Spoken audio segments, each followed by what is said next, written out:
Hi friends, ನಮ್ಮ friend Usha ಅನ್ನೋರು ಕೊಬ್ಬರಿ ಮಿಠಾಯಿ ಮಾಡ್ತಾ ಇದ್ದಾರೆ. ಅವ್ರ ಕೈಯಲ್ಲಿ ಕೊಬ್ಬರಿ ಮಿಠಾಯಿ ತುಂಬ ರುಚಿ ಅಂದರೆ ಅಷ್ಟು ಬಲು ರುಚಿಯಾಗಿರುತ್ತೆ. ಅದಕ್ಕೆ ಅವ್ರ ಕೈಯಲ್ಲೇ ಇವತ್ತು ಮಾಡಿಸ್ತಾ ಇದ್ದೀನಿ. ವಿಡಿಯೋ ನೋಡಿ. ಎಷ್ಟು ಪ್ರಮಾಣದಲ್ಲಿ ಕೊಬ್ಬರಿ, ಅದು ಹಸಿ ಕೊಬ್ಬರಿ, ಒಣಗಿರೋ ಕೊಬ್ಬರಿಯಲ್ಲಿ ಮಾಡ್ತಾ ಇಲ್ಲ, ಹಸಿ ಕೊಬ್ಬರಿ. ನೆನೆ ದೇವಸ್ಥಾನಕ್ಕೆ ಹೋಗಿದ್ವಿ, ಒಂದು 5-6 ಕಾಯಿ ಹೊಡೆದಿದ್ವಲ್ಲ, ಅದರಲ್ಲಿ ಹಸಿ ಕೊಬ್ಬರಿ ವೇಸ್ಟ್ ಆಗುತ್ತೆ ಅಂದ್ಬಿಟ್ಟು ನಮ್ಮ ಫ್ರೆಂಡ್ ಉಷಾನ ಕರೆದುಬಿಟ್ಟು ಮಾಡಿಸ್ತಾ ಇದ್ದೀವಿ. ನೋಡಿ ಫ್ರೆಂಡ್ಸ್, ಕೊಬ್ಬರಿ ಎಷ್ಟು ಪ್ರಮಾಣ ಅಳತೆ ಮಾಡ್ತಾ ಇದ್ದಾರೆ. ನೀವು ಮನೇಲಿ ಮಾಡ್ಕೊಳ್ಳಿ. ಹೆಚ್ಚಾಗಿ ಕೊಬ್ಬರಿ ಮಿಕ್ಕಿದಾಗ ಈ ಥರ ರೆಸಿಪಿ ಮಾಡ್ಕೊಳ್ಳಿ.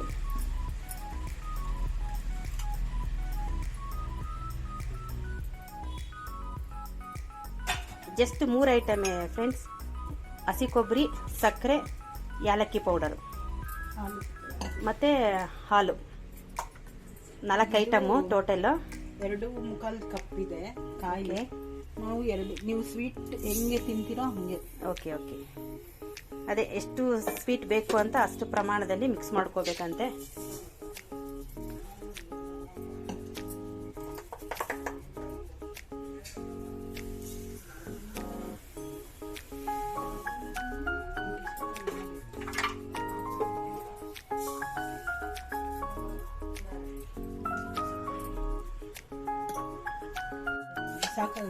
ಫ್ರೆಂಡ್ಸ್, ಇವಾಗ ಇದ್ರ ಅಳತೆ ಪ್ರಕಾರ 2 ಮುಕ್ಕಾಲ ಕೊಬ್ಬರಿ, 2 ಮುಕ್ಕಾಲು ಕೊಬ್ಬರಿ, 2 ಮುಕ್ಕಾಲು ಕೊಬ್ಬರಿ, 2 ಮುಕ್ಕಾಲು ಸಕ್ಕರೆ. ಓಕೆ. ಇದು ಸಿಹಿ ತಿನ್ನೋರು ಇದ್ರೆ 2 ಮುಕ್ಕಾಲು ಹಾಕೊಳ್ಳಿ. ಇಲ್ಲ ನಿಮ್ಗೆ ಸಿಹಿ ಕಮ್ಮಿ ತಿನ್ನೋರು ಇದ್ರೆ 2.5 ಹಾಕೊಂಡು ಇದನ್ನ ಮಿಕ್ಸ್ ಮಾಡ್ಕೊಳ್ಳಿ. ಫಸ್ಟ್ ಹಾಲು ಕಾಯ್ದ್ಮೇಲೆ ಹಾಕ್ಬೇಕು. ಮತ್ತೆ ಹಾಲು ಕೂಡ ಅದ್ರ ಪ್ರಮಾಣ ಕಪ್ ಇದೆಯಲ್ಲ ಅದ್ರಷ್ಟೇ ಹಾಲು ತಗೋಬೇಕು. ನನ್ನ ಫ್ರೆಂಡ್ ಉಷಾ, ಒಂದ್ಸಲಿ ನಾನು ರಂಗೋಲಿ ಹಾಕುವಾಗ ನಿಮಗೆ ಹೇಳಿದ್ನಲ್ಲ, ಅವರೇ ನನ್ನ ಕ್ಲೋಸ್ ಫ್ರೆಂಡ್ ಉಷಾ. ಅವ್ರ ಕೈಯಲ್ಲಿ ಅಡುಗೆ ತುಂಬ ಚೆನ್ನಾಗಿ ಮಾಡ್ತಾರೆ. ನೋಡಿ, ಈ ಥರ ಸಮ ಪ್ರಮಾಣದಲ್ಲಿ ಮಿಕ್ಸ್ ಮಾಡ್ಕೋಬೇಕು.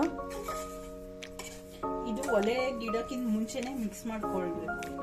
ಇಲ್ಲಿ ನೀವು ಒಲೆ ಮೇಲೆ ಇಡೋದಕ್ಕಿಂತ ಮುಂಚೆನೆ ಒಂದ್ ರೌಂಡ್ ಮಿಕ್ಸ್ ಮಾಡ್ಕೊಂಡು ಆಮೇಲೆ ಹಾಲು ಹಾಕ್ಬಿಟ್ಟು ಆಮೇಲೆ ಇಡ್ಬೇಕು ಒಲೆ ಮೇಲೆ. ಓಕೆ. ಒಲೆ ಮೇಲೆ ಇಟ್ಮೇಲೆ ನಾವು ಕೈ ಬಿಡೋಂಗಿಲ್ಲ, ಕೈ ಆಡಿಸ್ತಾನೆ ಕೆಲ್ಸ್ಕೊಂಡ್ರಲ್ಲ ಫ್ರೆಂಡ್ಸ್. ಸ್ಟವ್ ಮೇಲೆ ಇಕ್ಕಿದ ಮೇಲೆ ಕೈ ಬಿಡದೀರ ಆಡಿಸ್ತಾ ಇರಬೇಕು. ಅಂದರೆ ತಳ ಸೀದೋಗ್ಬಾರ್ದು. ತಳ ಸೀದ್ಬಿಟ್ರೆ ಆ ಟೇಸ್ಟ್ ಚೇಂಜ್ ಆಗೋಗ್ಬಿಡುತ್ತೆ. ಮತ್ತು ಅದು ರೆಸಿಪಿ ಪರಿಮಳ ಸ್ಮೆಲ್ ಬರುತ್ತಲ್ಲ, ಅದು ಕೂಡ ಚೇಂಜ್ ಆಗೋಗ್ಬಿಡುತ್ತೆ. ಮತ್ತು ಇದಕ್ಕೆ ಒಂದು 6-7 ಏಲಕ್ಕಿ ಪೌಡರ್ ಬೇಕು. ಇಷ್ಟು ಪ್ರಮಾಣಕ್ಕೆ. ಕನ್ಫ್ಯೂಸ್ ಮಾಡ್ಕೋಬೇಡಿ ಫ್ರೆಂಡ್ಸ್, ನೋಡ್ಕೊಳ್ಳಿ ಕರೆಕ್ಟಾಗಿ. ಫುಲ್ ವಿಡಿಯೋ ನೋಡಿಕೊಂಡ್ರೆ ನಿಮ್ಗೆ ನೀಟಾಗಿ ಅರ್ಥ ಆಗುತ್ತೆ. ಮತ್ತು ಹಾಲು ಕಾಯ್ಸಕ್ಕೆ ಇಟ್ಟಿದ್ದೀವಿ. ಹಸಿ ಹಾಲು ಹಾಕಂಗಿಲ್ಲ, ಕಾಯಿಸಿರೋ ಹಾಲೇ ಹಾಕ್ಬೇಕಂತೆ. 1 ತಿಂಗಳಿಂದ ಫ್ರೆಂಡ್ಸ್, 1 ತಿಂಗಳ ಜಾಸ್ತಿನೇ ಐತಲ್ಲ ಉಷಾ? ಅವಾಗಿಂದ ನಾನು ಟ್ರೈ ಮಾಡ್ಬೇಕು ಅನ್ಕೊತಾ ಇದ್ದೆ. ಇವತ್ತು ಟೈಮ್ ಕೂಡ ಬಂತು.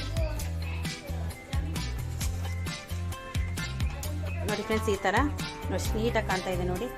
ಒಂದು ಚೂರು ತಡಿಯಾಗಿ ಎಲ್ಲೂ ಕೊಬ್ಬರಿ ಇಲ್ಲ. ನೀಟಾಗಿ ಸಕ್ಕರೆ ಕೊಬ್ಬರಿ ನೀಟಾಗಿ ಮಿಕ್ಸ್ ಆಗಿದೆ. ಮತ್ತು ಕೆಲವರು ರವೆ ಮಿಕ್ಸ್ ಮಾಡ್ತಾರೆ. ದಯವಿಟ್ಟು ಮಾಡೋಕ್ಕೆ ಹೋಗಬೇಡಿ. ಈ ರೆಸಿಪಿಗೆ ಸೂಪರಾಗಿ ಚೆನ್ನಾಗಿರುತ್ತೆ ಫ್ರೆಂಡ್ಸ್. 1 ಕೊಬ್ಬರಿ ಮಿಠಾಯಿ ತಿನ್ನೋರು 10 ತಿಂತೀರಾ ಫ್ರೆಂಡ್ಸ್. ಶುಗರ್ ಪೇಷಂಟ್ ಅಂತೂ ಇನ್ನೂ ಜಾಸ್ತಿ ಇಷ್ಟ ಆಗುತ್ತಂತೆ. ಶುಗರ್ ಇರೋರಿಗೆ ಸ್ವೀಟ್ ಜಾಸ್ತಿ ಲೈಕ್ ಮಾಡ್ತಾರೆ. ಶುಗರ್ ಪೇಷಂಟ್ ಇರೋರು ಅವ್ರಿಗೂ ಹೇಳ್ಬಿಡ್ತಾ ಇದ್ದೀನಿ, 1 ಚೂರೇ ತಿನ್ನಿ ಮಾಡಿಕೊಂಡು. ನೋಡಿ, ಈ ಥರ ನೀಟಾಗಿ ಮಿಕ್ಸ್ ಮಾಡಿದ್ದಾರೆ ನಮ್ಮ ಉಷಾ ಅವರು.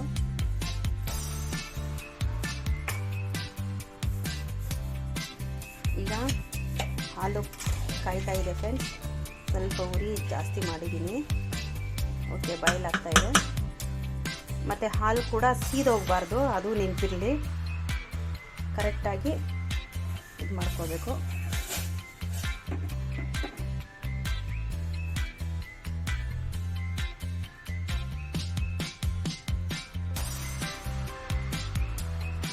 ನೋಡಿ ಫ್ರೆಂಡ್ಸ್, ಇವಾಗ ಪಾತ್ರೆ ಬಿಡ್ತಾ ಇದೆ ನೋಡಿ. ಕೊಬ್ಬರಿ ಮಿಠಾಯಿಗೆ ಇವಾಗ ಪಾತ್ರೆ ಆಡಿಸಿ ಉಷಾ ನೋಡಿ, ಹಿಡ್ಕೊತಾ ಇಲ್ಲ, ಹೆಂಗೆ ಬಿಡ್ತಾ ಇದೆ ನೋಡಿ. ಇವಾಗ ಈ ಥರ ಸೈಡಲ್ಲಿ ನೋಡಿ ಈ ಥರ. ಇವಾಗ ಕೊಬ್ಬರಿ ಮಿಠಾಯಿ ರೆಡಿ ಆಗಿದೆ. ಚೆನ್ನಾಗಿ ಹದವಾಗಿ ರೋಸ್ಟ್ ಆಗಿದೆ. ಘಮ ಸ್ಮೆಲ್ ಬರ್ತಾ ಇದೆ ಫ್ರೆಂಡ್ಸ್. ನಮ್ಮ ಉಷಾ ಸೂಪರಾಗಿ ಮಾಡ್ತಾ ಇದೆ. ಇಳಿಸೋ ಅಷ್ಟೇ ತಿನ್ಬಿಡೋಣ ಅಷ್ಟು ಅನಿಸ್ತಾ ಇದೆ ನಮಗೆ. ಓಕೆ ಫ್ರೆಂಡ್ಸ್, ಇವಾಗ ತುಪ್ಪ ಸವರಿದ್ದೀವಲ್ಲ ತಟ್ಟೆಗೆ ಹಾಕ್ತಾರೆ. ಹಿಡಿಯೋಕ್ಕಾಗುತ್ತೆ ಇದು ತಗೋ, ಜಾಸ್ತಿ ತಗೋ.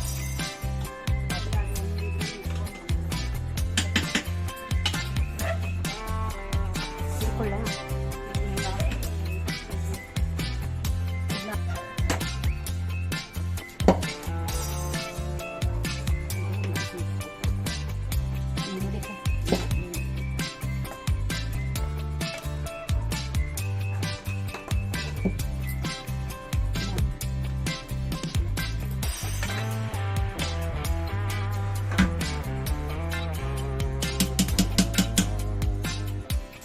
ನೋಡಿ ಫ್ರೆಂಡ್ಸ್, ಈಗ ತಟ್ಟೆಲ್ಲಿ ಹಾಕಿದಾಯಿತು. ಒಂದು 5 ನಿಮಿಷ ಬಿಟ್ಟು ಕಟಿಂಗ್ ಮಾಡ್ತೀವಿ. ನೋಡಿ ಫ್ರೆಂಡ್ಸ್, ಇವಾಗ 10 ನಿಮಿಷ ಆದ ಮೇಲೆ ಇವಾಗ ಕಟಿಂಗ್ ಮಾಡ್ತಾ ಇದ್ದಾರೆ.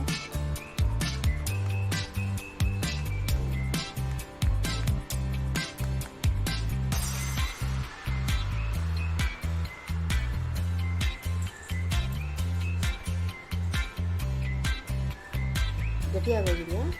ಇಲ್ಲ, ಇಲ್ಲೊಂಚೂರು ಗಟ್ಟಿ. ಈ ಥರ ಇದ್ರೆ ನಿಮ್ಗೆ ಓಕೆ.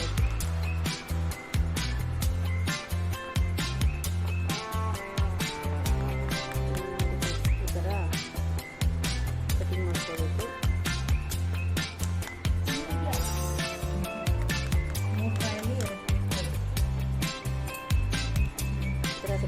ಸ್ಕ್ವೇರಾಗಿ ಕಟ್ ಮಾಡ್ಕೊಳ್ಳಿ, ಡೈಮಂಡಾಗಿ ಕಟ್ ಮಾಡ್ಕೊಳ್ಳಿ, ನಿಮ್ಮ ಇಷ್ಟ. ಯಾವ್ಯಾವ ಶೇಪ್ ಬೇಕಾದರೂ ಕಟ್ ಮಾಡ್ಕೋಬೋದು. ನಾವು ಸ್ಕ್ವೇರಾಗೆ ಕಟ್ ಮಾಡ್ತಾ ಇದ್ದೀವಿ. ಹ್ಞೂ ಕಂದ, ಸ್ಕ್ವೇರ್. ಹ್ಞೂ, ಬಾಕ್ಸು ಸ್ಕ್ವೇರ್ ಅಲ್ವಂತೆ ಫ್ರೆಂಡ್ಸ್, ಬಾಕ್ಸ್ ಅಂತೆ. ಓಕೆ, ನನ್ನ ಮಗ ಹೇಳ್ತಾ ಇದ್ದಾನೆ. Okay, box.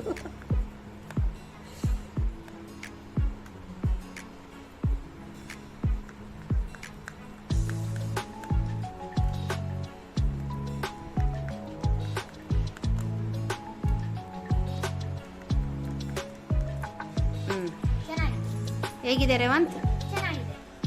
ಬರೀ ಚೆನ್ನಾಗಿತ್ತಾ? ತುಂಬ ಚೆನ್ನಾಗಿದೆಯಾ ಫ್ರೆಂಡ್ಸ್? ಈಗ ರೆಡಿ ಆಗಿದೆ ನೋಡಿ. ಕೊಬ್ಬರಿ ಮಿಠಾಯಿ ಹಸಿ ಕಾಯ್ದು ರೆಡಿಯಾಗಿದೆ. ತುಂಬ ಸೂಪರ್ ಆಗಿದೆ ಫ್ರೆಂಡ್ಸ್. 1 ಪೀಸ್ ತಿನ್ನೋರು 100% 10 ಪೀಸ್ ತಿಂದೇ ತಿಂತೀರಾ ಫ್ರೆಂಡ್ಸ್. ಹೇಗಿದೆ ನೋಡಿ ಹೇಳಿ. ಓಕೆ, ನಿಮ್ಮ ಮನೇಲಿ ಟ್ರೈ ಮಾಡಿಬಿಟ್ಟು ನಮ್ಮ ಕಾಮೆಂಟ್ಸ್ ಬಾಕ್ಸಲ್ಲಿ ನಿಮ್ಮ ಅನಿಸಿಕೆ ಏನಿದೆ ಹಾಕಿ, ಸಬ್ಸ್ಕ್ರೈಬ್ ಮಾಡಿ, ಲೈಕ್ ಮಾಡಿ. ಸಣ್ಣ ಪ್ರಯತ್ನ ಮಾಡಿದ್ದೀವಿ. ಓಕೆ ಫ್ರೆಂಡ್ಸ್, ಸಪೋರ್ಟ್ ಮಾಡಿ. Okay friends, bye, thank you.